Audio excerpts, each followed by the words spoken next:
2018 started yesterday. I'm already hard at work trying to continue to build relationships on guys that we're gonna bring in here to continue to grow the program. And I think that Sunday we did our farewells to our seniors and all that kind of stuff. Tonight we'll do something, a little special dinner for those guys as kind of one last hoorah, and then we'll start focusing on everybody that we've got coming back. We're in the middle of exit meetings right now. I'm doing them today and tomorrow, and just getting our schedule set and when we're going to bring kids back after Christmas break and things like that, and just starting the processes of talking about what we need to do, where we need to go, and how we need to go about the off season in building a championship caliber football team. And as far as this past season goes, I think one thing that I am very, very proud of is the guys, the players, and how they prepared each week, how they bought into the things that we were trying to do, how they believed in one another, the effort at which they played week in and week out. And when you take into account all the things that happened, all of the personnel that we lost, I think I counted the other day, if you count January until now, I think we lost about 23 guys there that last week that weren't available to play for whatever reason.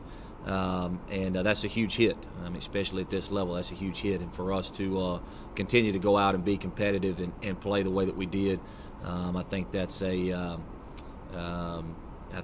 a lot about the football team and the players that we had. So, very privileged to be a part of the group that we have leaving, and the seniors, and I think it's 13 guys that we have leaving.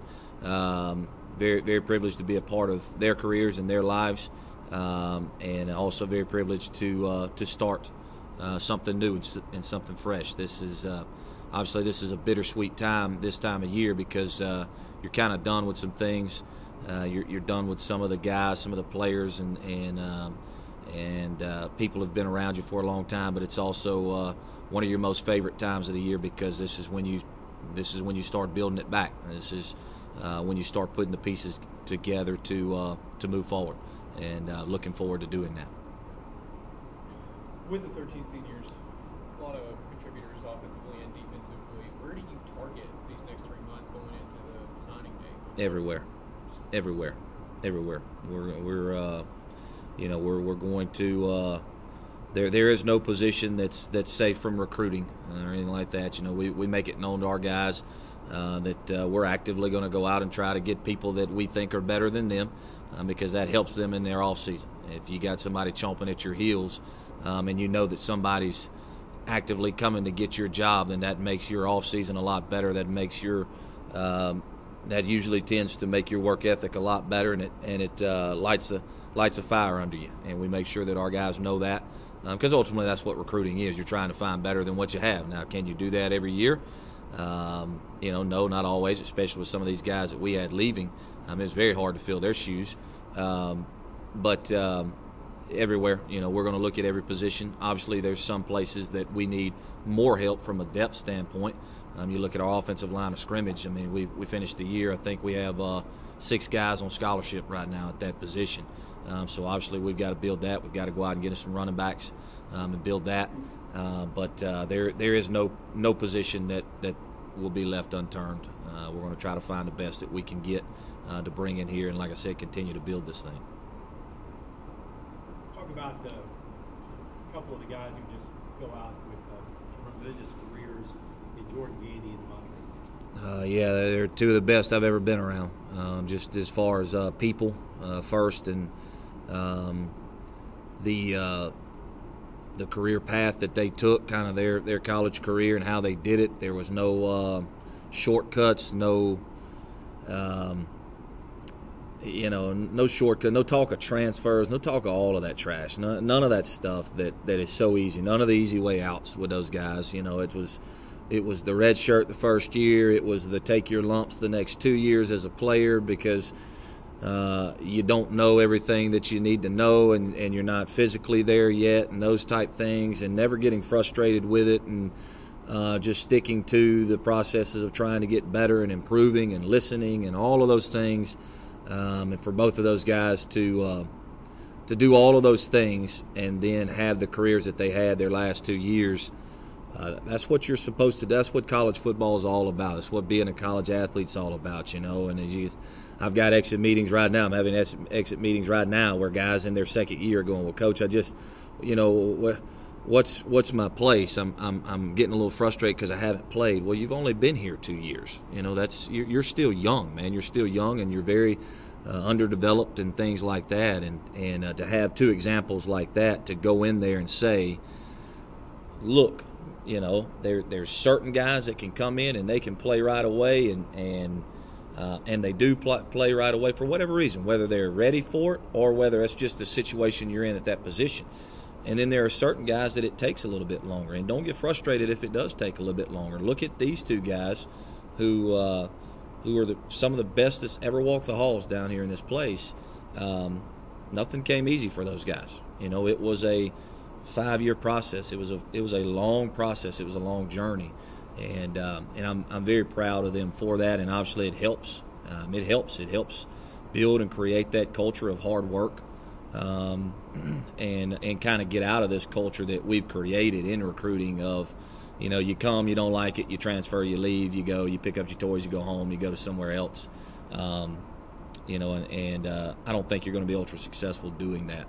And so, like I said, it's great to have those guys as examples, and just as good of players as they were, just better people, phenomenal guys. D. Wade, he don't say anything, but he just works his fanny off, and just phenomenal person. And then Gandy, always got a smile on his face, and my wife calls him beautiful, says that he's beautiful. Always got a smile on his face, always walking around the building and just eager, ready to go to work, and just we'll miss those two guys tremendously.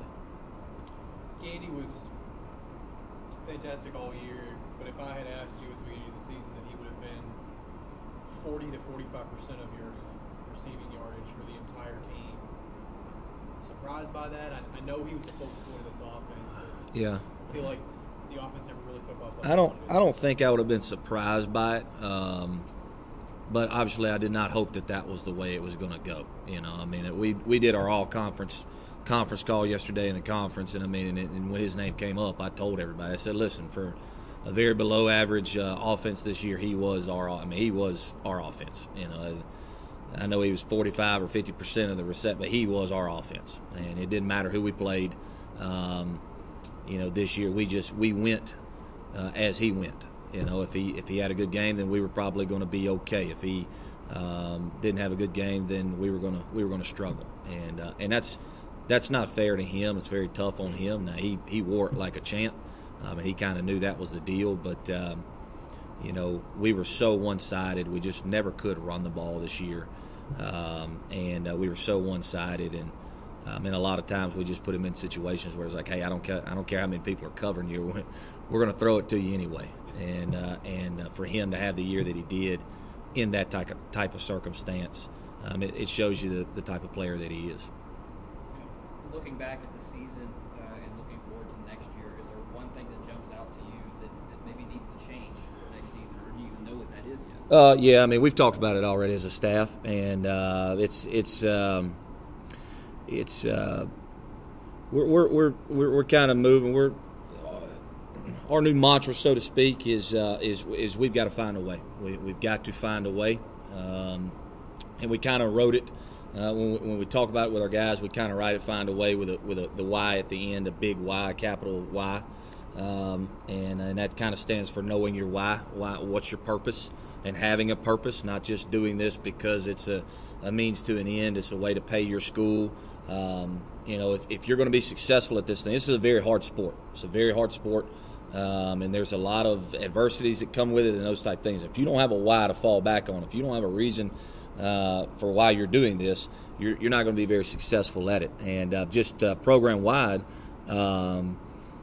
coaches, players, the program in general, we've got to start finding a way. We've got to find a way to be successful. In recruiting, we've got to find a way to get top-notch athletes on this campus and get them, and get them to come here. And we've changed up our recruiting, how we're going to go about our recruiting, and things that we're going to do on a visit, and things that we're not going to do on a visit, and just truly stick to that principle of finding a way. If something doesn't happen, if something doesn't go right, if you run out of food on a Friday night before a game or something like that, let's find a way to get more food. Let's find a way to make it work. As opposed to maybe just complaining about the situation or feeling sorry about the situation, finding a way to get these kids here this summer, okay, and just anything that comes, we've got to find a way to get these things done because those kids deserve it, those players deserve it, and we're going to find a way to wholeheartedly invest in these kids, invest time and energy and love and all of those things, because that's what we're asking them to do in return. And we're going to find a way. We're going to find a way to make a championship caliber football team. You had several guys tucked away this year, just nooks and crannies and things like that. Do you expect a fruitful spring? Yeah. Where you could have spring ball and have even a spring game? Yeah, we're going to find a way to make it that way. But yeah, we've got some guys that nobody knows about that were here that I think are going to be contributors, and we're going to go out and we're going to find a way to get the best mid-termers that we can find. I was on the phone the other day with a running back that's the most productive running back in the country in junior college and is going to visit here. I was on the phone with a quarterback that's the most productive quarterback in the country in junior college. And we're going to find a way to get him here on a visit, and he wants to come on a visit. And we're going to find a way to seal the deal and bring some guys in here so that this spring can be competitive and, we can get some work done. I know that this wasn't your team, but were you watching the selection show this weekend? Yeah. And what do you think about Austin Peay's situation? I think that there's a lot of us in this conference that need to get better so that doesn't happen again. That's the bottom line. There's a lot of us, and us included, myself included, we got to get better so that doesn't happen again, because that was, you talk about if you want some, especially at the FCS level, if you want some ratings, okay, in the playoffs, and you want people to follow it, and it not just to get lost in the shuffle, you put Austin Peay in there. There's no greater story in college football probably ever than what they did down there, and the fact that they got snubbed for it because of some of the other people in the conference and just the way that this conference is looked at from a football standpoint. We've got to do our part. We've got to start pulling our weight and doing our part in this conference so that doesn't happen again.